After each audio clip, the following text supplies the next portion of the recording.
शिक्षण में तभी पूर्ण माना जाता है जब हम विद्यार्थियों का असेसमेंट करें। Is it clear? पढ़ाना है और असेसमेंट करना है। अब पढ़ाने में मेथोडोलॉजीज हैं। एफएलएन के अंतर्गत 2 मेथोडोलॉजी पर हमको क्लास में अच्छी तरह से काम करना है। कौन कौन सी? Number 1 scaffolding, number 2 TPR.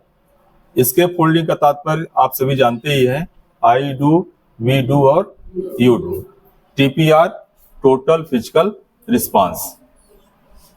ठीक है, छोटे बच्चों को अधिक से अधिक हमें खेल खेल में पढ़ाना है, उनसे कुछ कार्य करा करके पढ़ाना है। तो सिंपल तौर पर सबसे अच्छा ये होगा कि कक्षा में हम ऐसा वर्ड ही यूज न करें कि चलो तुमको पढ़ाते हैं। आप ये बोलिए कि चलो एक खेल खेलते हैं, और उसी खेल के माध्यम से हम कुछ न कुछ उन्हें सिखाने का प्रयास करें। पिछले कई वर्षों से ट्रेनिंग चल रही है। कुछ ये भी मैं इस तरह से देख रहा हूं, एनालिसिस करता हूं कि स्कूल में केवल एक्टिविटीज ही न रह जाए, एक्टिविटीज के माध्यम से कुछ विद्यार्थी सीखे तो अच्छा रहेगा। कभी कभी ऐसा होता है कि एक्टिविटीज हम करा दिए, अब एक्टिविटीज क्यों कराए हैं, उस एक्टिविटीज से क्या सीखने को मिल रहा है, एक्टिविटीज का उद्देश्य क्या है, किस टॉपिक के लिए हम एक्टिविटी करा रहे हैं, ये बहुत अनिवार्य है। जैसे एक लेसन क्लास सेकंड में एक ये लेसन है बुक में, एनिमल्स एंड देयर बेबीज, जानवर और उनके बच्चे। 2 शब्दों को बताने के लिए क्लास में 2 भागों में हम डिवाइड कर सकते हैं। जैसे काऊ, काऊ का जो छोटा बच्चा होता है उसे काफ बोलते हैं। ठीक है। गॉट, किड कहते हैं, गॉट को किड। Dog, puppies. हेन, चिक्स, हेन चिक्स। और कैट, किटन्स। अब एक्टिविटी के रूप में कैसे हम करेंगे क्लास में? पहला शब्द हम बोलें, पहले तो हम अच्छी तरह से लर्निंग करा दें, बोर्ड में लिख दीजिए, एक एक बार आप याद करा दीजिए। एक्टिविटी के माध्यम से जैसे भी ये आई डू हुआ, आई डू टीचर पहले स्वयं करके इसको बता दें। A cow and a calf, a goat and a kid, a dog and puppies, a hen and chicks, a cat and kittens. I do हुआ। वी डू बच्चों के साथ, चाहे आप बोले या सभी, फिर इसके बाद सभी विद्यार्थी कक्षा में बोलें। जैसे कि हम करके देखते हैं, ए काऊ एंड ए काफ,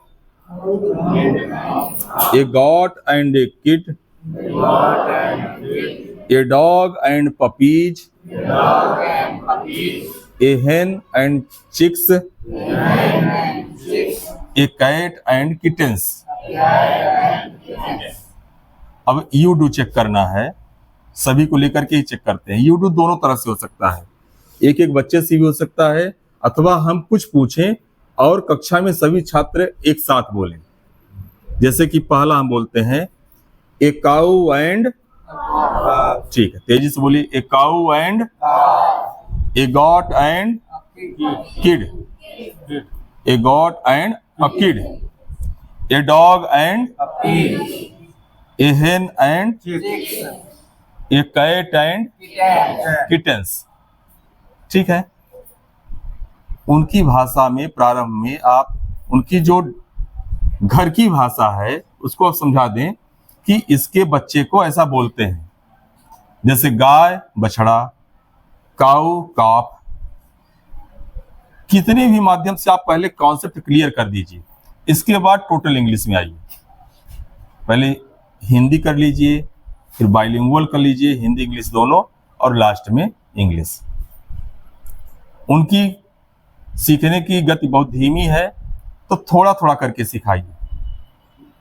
यदि इसी लेसन्स को आप दिन भर एक्टिविटी के माध्यम से कराते हैं कई प्रकार से, उनका ग्रुप बना दीजिए। ग्रुप में भी कह दीजिए कि इस ग्रुप वाले ये बोलेंगे, इसके बाद उसका जो बच्चा होगा दूसरा ग्रुप बोलेगा। एक एक्टिविटी ये हो सकती है। दूसरी चीज, कार्ड्स में आप लिख दीजिए काऊ काफ, गॉट, किड, हेन, चिक्स, अलग अलग लिख दिए। अब उसको जोड़ने के लिए कह दीजिए, इसको जोड़ना है, मतलब एक साथ रखना है, काऊ के साथ में काफ को रखना है। दूसरा माध्यम, अब खेल खेल में कैसे, जैसे मान लीजिए ताश वगैरह लोग खेलते हैं, तो ऐसा भी कह सकते हैं कि जिसके हाथ में ये आएगा वो विजयी होगा, वो जीत जाएगा। अब बच्चों के मन में उत्सुकता होगी कि हमारे हाथ में ये वाला कार्ड लग जाए। हो क्या रहा है, उनके लिए तो खेल है, लेकिन खेल के माध्यम से पढ़ने का भी अभ्यास कर रहे हैं, सुनने का भी अभ्यास है जब हम बोलते हैं, और उसके साथ साथ उत्सुकता भी है कि कौन सा कार्ड हमारे पास पहुंच रहा है कि नहीं पहुंच रहा है। ये कार्ड जैसे मान लीजिए कि आप बोल दिए कि काऊ जिसके पास कार्ड पहुंचेगा वो विजयी होगा, तो सबसे पहले तो ये हो काऊ लिखा कैसा रहेगा, पहचानने की कोशिश करेगा। जब उससे हेन वाला कार्ड मिलेगा तो स्पष्ट तौर पर अब दिमाग लगाएगा काऊ लिखा है कि हेन लिखा है, लिखा क्या है उसमें। तो हम तो करा रहे हैं खेल, लेकिन खेल के माध्यम से हो रही है पढ़ाई। तो पहला स्टेप यह है कि क्लास में हम इस तरह का सेंटेंस ही यूज करना बंद कर दे कि चलो आओ हम तुम्हें पढ़ाते हैं। सिंपल सा बोलिए, चलो एक खेल खेलते हैं। अब खेल में इसी पढ़ाई को हम डाल दें, चाहे गणित हम पढ़ाएं, चाहे हिंदी पढ़ाएं अथवा इंग्लिश पढ़ाएं। इसी तरह से हम और हमारे इसके आगे लेसन्स हैं, उसमें हम देखते हैं। ये भी स्टोरी बहुत अच्छी है, द क्लीवर मंकी। पिछले ट्रेनिंग में इसकी चर्चा में किया था बहुत अच्छी तरह से।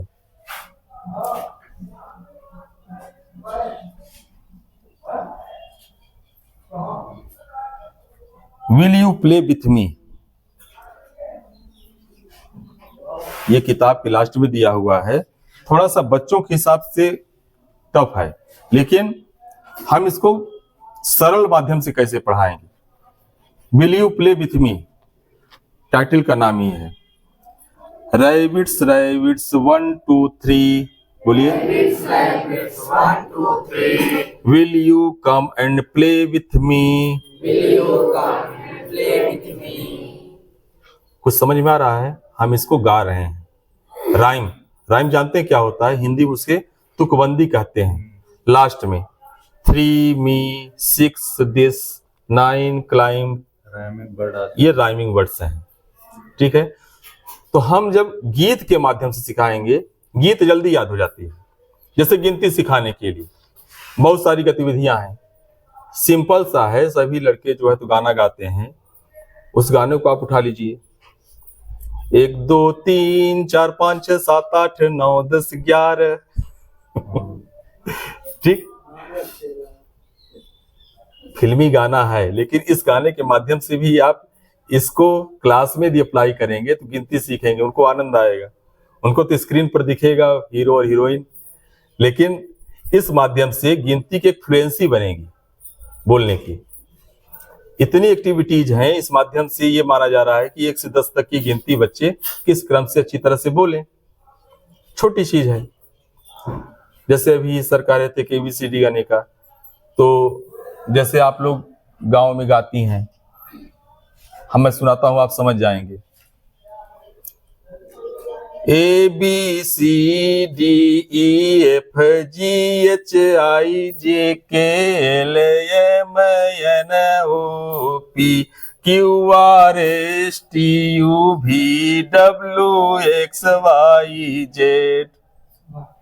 किसकी धुन है?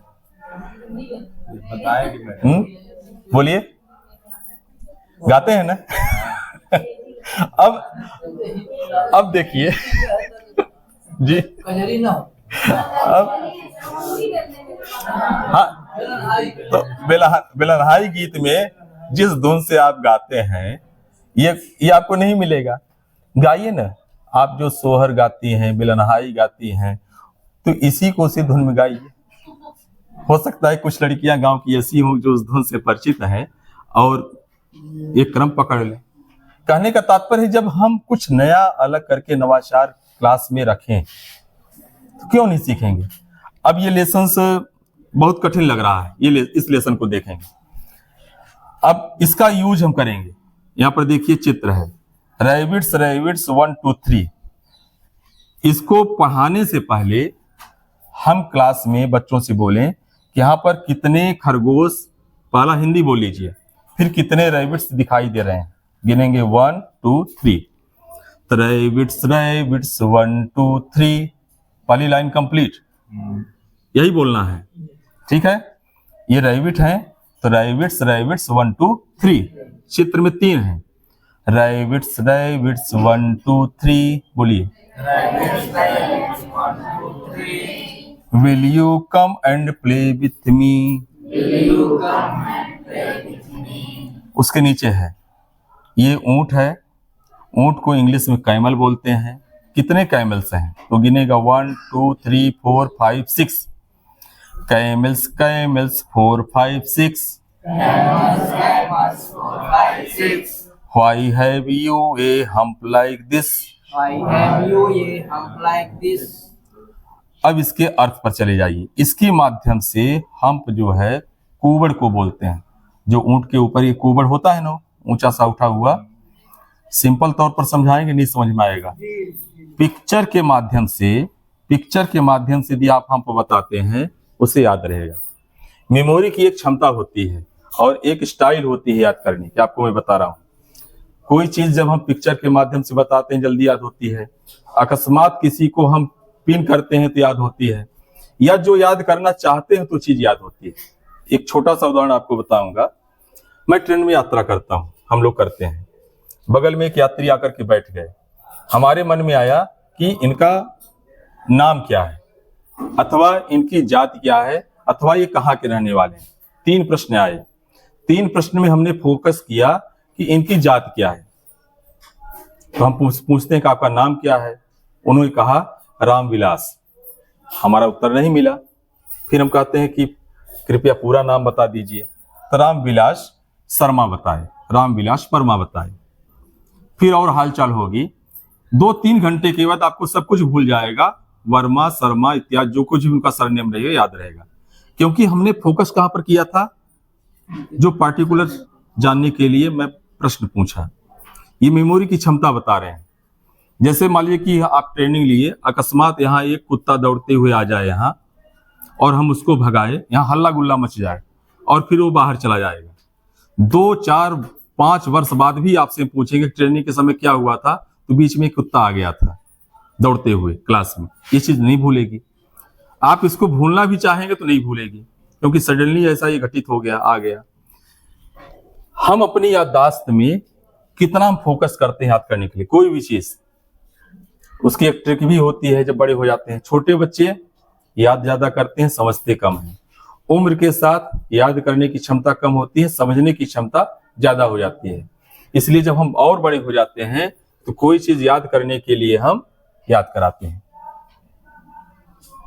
जैसे मान लीजिए कि दे मीन्स वे, मैं एक बार पढ़ा रहा था तो मेरी कक्षा में एक लड़का देवेश था, उस देवेश को लेकर के मैं बताया, देवेश इसका नाम है, दे का अर्थ है वे। अब दे का अर्थ क्या है, वे, देवेश के माध्यम से पूरे बच्चे याद कर लिए। जब भी कभी आएगा कि दे मीन्स क्या होगा, देवेश का नाम है, दे मीन्स वे। ये कहां से निकाल करके ले आए, क्लास से ही निकाल करके ले आए, ये कहीं भी लिखा हुआ नहीं था। तो ऐसी ऐसी चीजें आप भी खोज सकते हैं। कब? जब आपको खोजना आएगा और उसको क्लास में प्रयोग करना आएगा, आप पढ़ाएंगे। जैसे ये फ्लोर है नीचे, इसको क्या बोलते हैं ऊपर, ये सीलिंग से नहीं है, सीलिंग से ही है, रूफ नहीं है। इसके ऊपर जब जाएंगे तो क्या होता है, उसको रूफ बोलते हैं। और रूफ पर जब खड़े हो जाते हैं तो क्या हो जाता है, फ्लोर हो जाता है। तब रूफ उसे तब तक बोलेंगे जब तक नीचे से बोलते हैं, लेकिन जैसे उसके पर हम चले जाते हैं फिर नीचे उसको फ्लोर के रूप में यूज करेंगे। छोटी चीज हो गई। अब जैसे मान लीजिए कि हम शुभम से पूछते हैं, are you fine? Yes, sir. Fine? Yes. Are you fine? नहीं नहीं, fine नहीं, why? Why? I am a man. This I is am man, fine. I am man, this is a fine. ठीक है। अब are you a fan of Amitabh Bachchan? Yes. Are you a fan of Lata Mangeshkar? Yes. Yes. अब fan की 2 meaning हम यहाँ पर बता रहे हैं। एक तो पंखा निकल कर आया, और दूसरा फैन हम अमिताभ बच्चन के हैं, लता मंगेशकर के हैं, सचिन तेंदुलकर के हैं।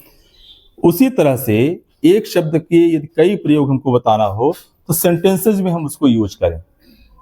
जब आप सेंटेंस बनाएंगे और इस तरह से कई एक्टिविटीज करेंगे क्लास में तो उसका अर्थ निकल करके आएगा। बहुत सी गतिविधियां आती हैं। नेक्स्ट चलते हैं। Monkeys monkeys 7 8 9। Monkeys, monkeys, 7, 8, 9. अब इस पंक्ति को हम पढ़ा लिए। यहाँ पर ये मंकीज के पिक्चर दिए हुए हैं। इस पिक्चर में कितने मंकी हैं गिनने के लिए दीजिए। गिनेगा 1 2 3 4 5 6 7 8 9। 9 मंकीज हैं, आप गिनेंगे। Monkeys monkeys 7 8 9। Monkeys, monkeys, 7, 8, 9. Will you teach me how to climb? Will you teach me how to climb? अब यहाँ पर जो क्लाइंब शब्द हम सिखाएंगे तो मंकी पेड़ पर चढ़ता है, चढ़ जाता है, ठीक है। तो क्या मंकी से कहा जा रहा है कि हमको भी पेड़ पर चढ़ना सिखाओगे? तो क्लाइंब वर्ड को मंकी से रिलेट करके हम बताएंगे तो अच्छी तरह से समझ में आएगा। कहने का तात्पर्य है इस लेसन को I do we do you do के माध्यम से हम करवा रहे हैं। 2-4 मीनिंग लिखा दें सिंपल सा, इसका अर्थ ये होता है। 2-3 लाइन हम याद करने के लिए दे दें। इतना तो याद ही कर लेगा वो कि रैबिट्स में 1 2 3 है, कैमल्स में आता है तो 3 के आगे 4 5 6, कैमल्स 4 5 6, और मंकीज के लिए लिखा हुआ है 7 8 9। मंकीज 7 8 9। एक एक पंक्ति पर हम फोकस कर लिए। एक पंक्ति के बाद फिर नीचे वाली पंक्ति में फोकस किए। जल्दी नहीं करना है, सिखाने में जल्दी नहीं करनी चाहिए। और सिखाने की भी पढ़ाने की भी आसान विधि आपको बताएं। जितना मधुर स्वर से आपके शिक्षण की प्रविधि सरलतम होगी। बच्चों से ये बोलिए कि बहुत सरल है, बहुत आसान है सीखना, तो रिलैक्स महसूस करेगा कि यार आसान है तो हम सीख जाएंगे। सिखाना हमको बहुत कठिन वाली बात है, लेकिन ऐसा आप बोलेंगे कि बहुत आसान है। एक मैथमेटिक्स के टीचर थे, वो पढ़ाते थे अक्सर, तो पढ़ाते हुए जब बोलते थे कि ये एग्जाम में जरूर आएगा, उनकी टेक्निक थी कि जो मैं पढ़ा रहा हूं ये एग्जाम में आएगा। अब अटेंशन क्लास का हो गया कि जब एग्जाम में आएगा तो अच्छे से समझ ले। तो इस तरह से हम भी मान लीजिए कि आपको कोई चीज सिखाना है, आप कह दीजिए अगली बार अभी टेस्ट में लूंगा तो यही मैं दूंगा, उसका यूज करिए। तो जब आप इस बात को बोलेंगे टेस्ट में लूंगा उसको दूंगा, बच्चा उसे सीखेगा। मैं ये प्रयोग करके देखता हूँ ट्रेनिंग में। जब फर्स्ट डेज आते हैं तो मान लीजिए कि राइम्स कम आती हैं, मैं कहता हूँ कल मैं 5 राइम्स आप लिख करके लाएंगे, अब 3 राइम्स आपसे मैं पूछूंगा। तो जब पूछने की बात आती है तो मैं देखता हूँ कि अगले दिन सभी से समान रूप से याद हो जाता है, क्योंकि असेसमेंट के अंतर्गत कहा गया है कि पूछा जाए। यदि इस वाक्य को मैं छोड़ दूं, कितना भी मैं बोलूं कि इसे याद करना है, इसे समझना है, पढ़ना है, तो उसका महत्व कम हो जाएगा। फिर नेक्स्ट नीचे है when I have counted up to 10, बोलिए when I have, बोलिए counted up to 10, the elephant says now start again. Okay. अब यहाँ पर एक शब्द है, आई है, एपोस्ट्रॉफ लिखा है, भी लिखा हुआ है। तो ऐसे जब शब्द आते हैं तो 2 शब्दों को मिला करके एक शब्द बनता है। तो कौन कौन से 2 शब्द अलग अलग हैं? आई है और हैव है। इसके उदाहरण को बोर्ड पर आप बढ़िया बताइए। ये तब है लास्ट के लिए है, ध्यान दीजिएगा। अब ये लास्ट लेसन में चल रहे हैं हम, तो यहाँ तक यदि लास्ट में बच्चे हमारे आ जाते हैं समझने के लिए बहुत अच्छा रहेगा। इस लेसन के माध्यम से हम कलर पढ़ा सकते हैं, कलर्स के बारे में बोल सकते हैं। उसी तरह से यहाँ पर पहुंचे my little cat. My little cat बहुत अच्छा लेसन है ये। इसको पढ़ाने के पहले वातावरण का निर्माण कैसे करेंगे, बच्चों से बात करिए। बिल्ली देखे हैं? हाँ देखे हैं। कैसे होती है? बहुत प्रकार से बिल्ली के आकार के बारे में बात करके बताएंगे। फिर आप ये बोलिए कि अच्छा बच्चों में क्या होती है, ध्यान दीजिएगा, कल्पनाशीलता होती है। बच्चों में कल्पनाशीलता होती है। हम उन बच्चों को पढ़ाते हैं जो बच्चे खिलौना खेलते हैं। हाथी अपने घर में रखते हैं, गुड्डे गुड़िया बनाते हैं, गुड्डे गुड़िया की शादी कराते हैं, बारात निकालते हैं, मिट्टी की गाड़ी बनाते हैं, उसे चलाते हैं, उसका आनंद लेते हैं। अभी मेरे YouTube चैनल पर डला भी है, आप देखेंगे। मैं जब छोटा था तो बचपन में मेरी दादी एक हाथी लाई थी और मुझे अच्छी तरह याद है कि मैं जितना नहीं मैं खाया हूँ उस हाथी को खिलाया हूँ। उसे दूध पिलाता था, भोजन कराता था, रात को सुलाता था। अभी भी मैं रखा हूँ, बहुत सुरक्षित बचपन का खिलौना। तो बच्चों में कल्पनाशीलता होती है खिलौनों के प्रति। तो जब हम एनिमल्स को बहुत लाइक करते हैं, बकरी है, गाय है, बैल है, बाघ है, चीता है, आप देखेंगे कि बच्चों का बहुत प्रिय ये सब कुत्ते होते हैं, है ना। छोटे छोटे कुत्ते पालते भी हैं। अब बिल्ली के माध्यम से, लिटिल कैट के माध्यम से यह एक लेसन है। Where are you going my little cat. ये तो सिंपल हो गया, राइमिंग में इसको कर लीजिए। Where are you going my little cat, Where are you going, my little cat? Where are you going my little cat. Where are you going, my little cat? बिल्ली तुम कहाँ जा रही हो, इसका अंग्रेजी में है। अब मान लीजिए कि बिल्ली तुम्हारे घर भागती है, कहाँ कहाँ जाती है। बच्चे बोलेंगे हमारे घर से दूसरे घर जाती है, तो बिल्ली से बात करना कि कहाँ बिल्ली जा रही है। इंग्लिश में कैसे कहोगे, इंग्लिश कठिन है, लेकिन जब हम राइम्स में आ जाते हैं, याद कराने में आ जाते हैं, गीत में आ जाते हैं, सरल होगा। खूब बच्चे धीमी गति से सीख रहे हैं। आप बोर्ड में लिखिए, एक ही पंक्ति गवाइए। Where are you going, my little cat? Where are you going, my little cat? अब उनको कह दीजिए कि आज ये गाते हुए घर जाना है, बिल्ली दिखेगी तो बोलना है घर से आते हुए। अब उनके दिमाग में रहेगा कैट मीन्स बिल्ली, बिल्ली जब कहाँ जाएगी तो मैं बोलूंगा वेयर आर यू गोइंग। ठीक है। राइमिंग्स की जब बात आती है, राइम में जब हम सिखाने का प्रयास करते हैं तो बहुत सरल हो जाता है। इसलिए छोटे बच्चों के लिए दो स्किल्स बहुत अच्छे से आनी चाहिए, गीत गाना और कहानी सुनाना। अब तो कोई बाहर नहीं लेटता है, दादी के पास नहीं लेटता है। पहले दादी बब्बा के पास लेट करके हम लोग कहानियां सुनते थे। परियों की कहानी सुनाया करती थी, ऐसे कुछ आकाश की सुनाया करती थी, कुछ ऐसी चीजें सुनाया करती थी कि रुक जाते थे। कहानी सुनाते समय आप उनकी कल्पनाशीलता की सृजनात्मकता का बहुत अच्छी तरह से विस्तार कर सकते हैं।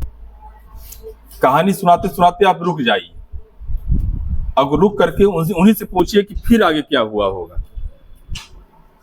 जैसे कहानी है ना कि रोहित और राम दोनों जंगल गए, तो रोहित से पेड़ पर चढ़ते बनता था, राम से नहीं बनता था। अचानक एक भालू दिखा, तो भालू को देखते ही रोहित पेड़ पर चढ़ गया, लेकिन राम नहीं चढ़ पाया।